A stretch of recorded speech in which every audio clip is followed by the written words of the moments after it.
सर्दियों का मौसम आते ही लोग मुख्तलिफ किस्म की जैकेट्स इस्तेमाल करना शुरू कर देते हैं, अपर्स भी इस्तेमाल होते हैं। ऐसे में ये सवाल खड़ा होता है कि ये जो जैकेटें हैं, ख़ास तौर पर जो बाहर के ममालिक से आती हैं, क्या इनका इस्तेमाल करना जायज़ है?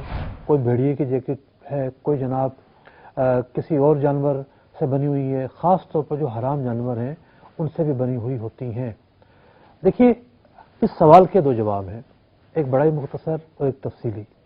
मुख्तसर जवाब ये है कि अगर वो जैकेट खंजीर की खाल से नहीं बनी, किसी भी जानवर की खाल से बनी हो, उनका पहनना जायज़ है।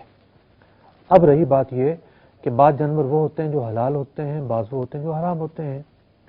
मिसाल के तौर पर गाय की खाल से कोई जैकेट बनी है या लोमड़ी की खाल से कोई जैकेट बनी है।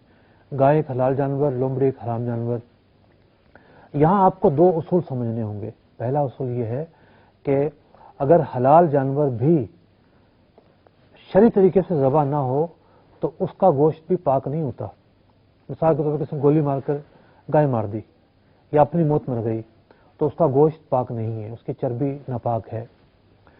लेकिन अगर हराम जानवर को भी अल्लाह का नाम लेकर ज़बह किया गया तो उसका गोश्त खाया तो नहीं जा सकता, लेकिन पाक कहलाएगा। ये था पहला उसूल।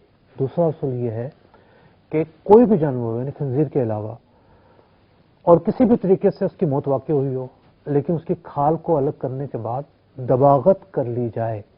दबागत कहते हैं कि जी पहले चर्बी वगैरह दूर की जाएगी, फिर नमक लगाकर खुश्क कर लिया जाएगा।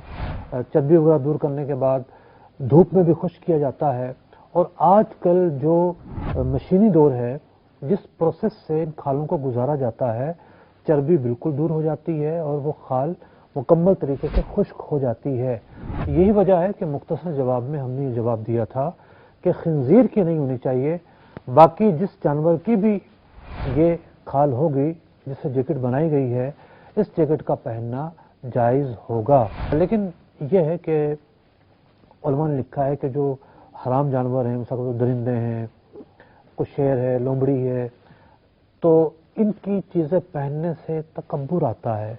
तो अगर आप बचें, अगर आप उनको इस्तेमाल ना करें तो ज़्यादा बेहतर है, लेकिन उनका इस्तेमाल करना बहरहाल जायज़ है।